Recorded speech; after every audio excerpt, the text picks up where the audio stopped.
on Digital Futures, we've given a fair bit of airtime thus far to the incredibly popular topic of women in tech.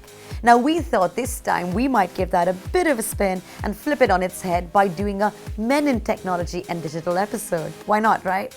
I've invited two highly accomplished and dynamic men in the industry to banter with me about a host of things, focusing also on the gender disparity that we're still seeing in this sector, but from their point of view. And also, I'll ask them about the stumbling blocks that they themselves have experienced firsthand. You know what? Let's just kick this off straight away and meet our two influencers. David Demin, founder and CEO of Velap, an all-round digital pro, might I add, and Rishi Chowdhury, the enterprising co-founder of Incubus Ventures. Guys, thanks for taking the plunge and doing this. Thank you very much for being here. And putting up with my sore throat, by the way, of which I have a very bad one at the moment. So I'm going to do my best. Too much singing. Too much singing, exactly. Now look, I want to start with something really contentious, because that's what we like to do on Digital Futures. Why is the digital and technology sector still rather male-dominated?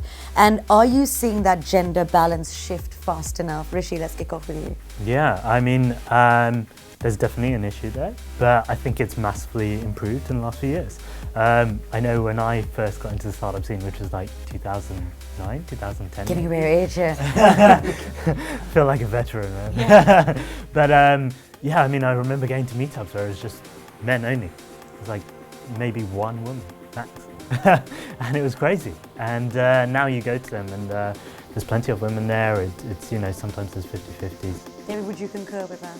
I totally agree. I mean, I haven't been in the tech scene that long, but it's you definitely see there's a shift that's happening, and I do agree. You know, back in the day there was definitely a big inequality, but I think there's everyone's really helping out to kind of really improve everything here. So that's a bit of a positive note, which is quite helpful. Now, I actually meet a lot of influential men in digital and men in tech that are doing a lot to rally young women to get into the sector, despite the fact that sometimes men get a bit of a bad rap for not doing enough, right? So what could you guys be doing more of, however, to actually encourage more women to get into STEM careers?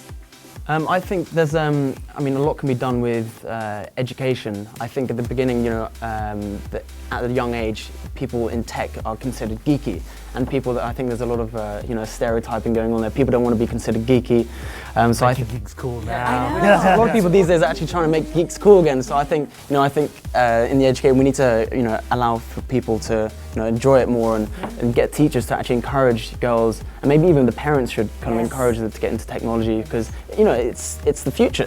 So good role for educators and parents here in saying, actually, this isn't just a geek thing. I think it's almost kind of as well, you want men to be supporting this whole women in tech movement as well, because it's, otherwise it becomes very much men be women, women be men, a little bit like that, right? So I think everyone backing it is certainly really useful. Which is a great segue to my next question, that actually, I think it's rather unfair that in the media we rarely actually hear men in the industry get asked what challenges or biases they've been on the receiving end of.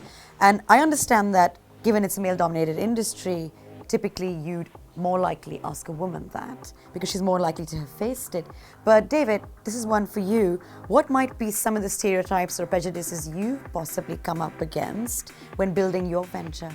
Well, I think the issue I initially had was, I think, my age, because I'm quite young, and I think there was a barrier in my head where I thought I was too young to get into this and no one would listen to me, and I realised that was after I spoke to a few people and voiced my concern, people I was potentially going into business with who were older, and I said, look, I feel like I'm really young, I feel like I should lie about my age, and they're like, look, no, it's a really good thing that you're doing this, you know, they actually respected the fact that I was young and actually pushing myself, so I think the barrier was in my head. And this might be a bit gender agnostic, and it's a bit philosophical that we're getting here, but that's interesting, isn't it? It's always interesting. Now, yeah. We're getting really deep on Digital Futures. Is that irrespective if you're male or female and trying to get into the tech industry, sometimes we count ourselves out. So there might not actually be a prejudice or bias coming our way, but perhaps, like you said, it's in your head that you think, oh, and then, you know, am I too young? Or am I a woman, would that hold me back? You know, am I not the right background? Things like that. So Rishi, given your background with Incubus, I want to talk to you about venture capital. And this is quite a controversial area because a piece of research recently rolled out called Startup DNA, specific to the UK, and from accelerator Wayra, showed quite a lot of investment bias in the UK, and they said digital startups founded by men are 86% more likely to receive first-level venture capital investment compared to ones led by women. I mean, that's a pretty staggering statistic.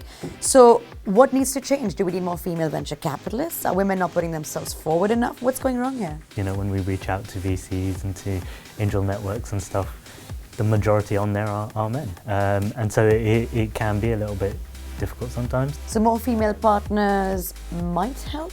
It might help. I mean, it would be nice to see more females getting into that space. I think certainly when you look at, I mean, I'm not speaking for all incubators and stuff here, but from startups that we've had on, like our last cohort was 5 of the startups were female-led and 3 were male-led. So when all the investors come in are male, sometimes there's a little bit of, you know, maybe they don't understand the apps the same, which are more, you know, in the fashion industry. Now guys, I think we've alluded to this earlier, but getting involved in the tech world shouldn't be limited to being the technologist or the startup founder, which can feel daunting to a lot of people, male or female. So what are some of the other avenues that people could consider, again, gender agnostic, to actually get into the industry? You certainly don't have to be a founder at all. I used to work at a tech company, Huddle, in the marketing team there. I didn't really have a massive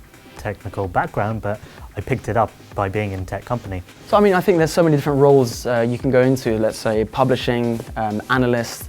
There's so many. I mean, filming. You know, there's so many different ways you can get into it. So I think you know there's such a broad way to get into it. And indeed, you could be covering the subject of technology, but not necessarily be the startup founder or technologist. Yeah. Quite like what I do at Digital Futures a little bit, isn't it? Rishi, David, thank you for that. That was a very riveting chat.